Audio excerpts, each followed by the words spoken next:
And this is really, I really wanted you to talk about this because you tweeted about Yeah. So earlier. there are a number of good reasons for Doctor Doom to be in the post credit for Fantastic Four First Steps. But the biggest one that makes it pretty much a guarantee that we're going to see Fantastic Four post credit scene with Doctor Doom is the box office boost. Obviously, this movie needs to perform. It's more important that this movie performs than any other movie of Marvel's putting out this year. And could you imagine if people see this movie and walk out and tell their friends, Doctor Doom, RDJ Doctor Doom post credit scene? That alone will do numbers on ticket sales. So we're 100% going to see it. Take it to the bank, bet your house on it. Now, here's the other thing. This is not gambling advice, or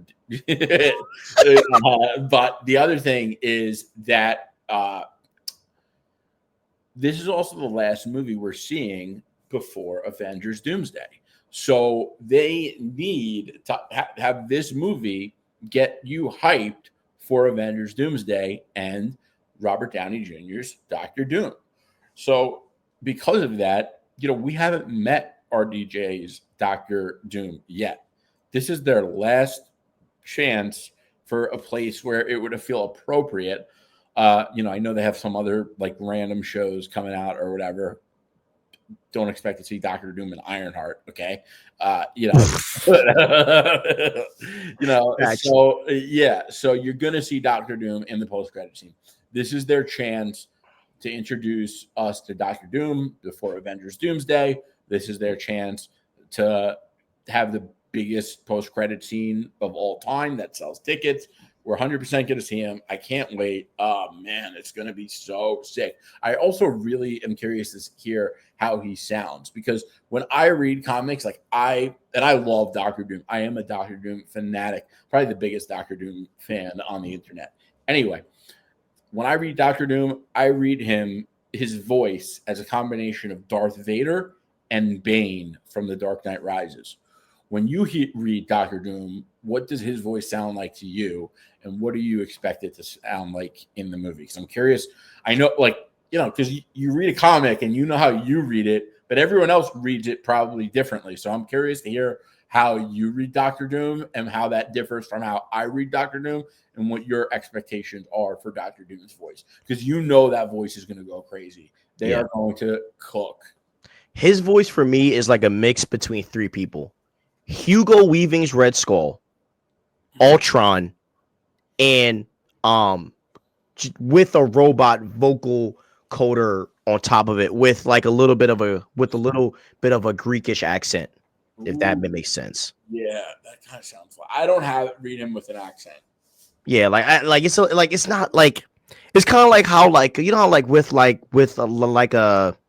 how can I use? Oh, yo, I was like watching the New York Knicks. I was dying, and Carl Anthony Towns he changes his voice like every interview, but he was trying to talk like he was from like he was trying to talk like he's from there, and so like I view it as that how like certain words you pronounce a certain ways, but it's not like what I'm saying, but it's not like it's not like it's a real accent.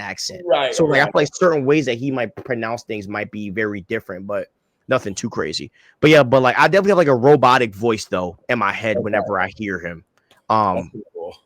like yo, what is that song? I think it's by it's a song. It's very ironic, but there was a song in Iron Man 1. I'm not sure if it's aged. Hold on, I'm about to put it up right now. Hold on 1 second, because now I'm like, all right, hold on, Iron Man. It's in the Iron Man soundtrack. Iron Man. All right, let me see. Iron Man soundtrack. Because I remember, because like in the actual soundtrack, it says "I am Iron Man" like in it, and I was like, dude, I will have to I'll find it like another time. But there's like this robotic voice in that track, and that's how I read like Doom's voice. But anyways, Doom has to show up in this, bro. There's no way. And if they put the Fantastic Four and Thunderbolts, they're definitely putting Doom in this. And there's no way, bro. There's no way you don't put Doom in. Oh my gosh, I would be tight if they don't put Doom. And you don't just put him in here. You give us a 5-minute scene because we haven't seen him ever, bro. and you got to give fans something to hold on to for the next 6 to 7 months. So what you do is you give us a Longer 5 minute than that, scene, bro. because Yeah, give Avengers us a Doomsday. 10 minute scene for crying out Yeah, loud. I don't care, dude. Put them yeah. in the yeah, and they did just have reshoots not too long ago. So maybe they did some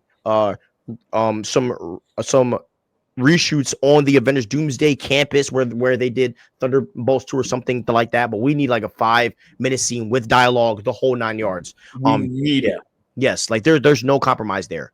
And you do that to get your fans excited because we have not seen Doctor Doom this whole entire time. And you dropped the Yeah, we ball deserve on that. so many things. Like the multiversal saga is going to go down as a flop. This is like the only thing you have to potentially change that. And you need people to be excited for the story going into the upcoming Avenger cycle. And the only way to do that right now is really Doctor Doom, because Doctor Doom's it. You know, your Avengers roster is weak.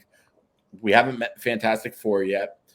We've met the new Avengers, which they're cool, but they're not. They're nothing like the OG Avengers in terms of like quality or the way. Like, I don't know. You get what I'm trying to say. Yeah, 100%. Yeah, like there's no wiggling around with this one, bro. We like give us that crap, dude, or how I might crash out.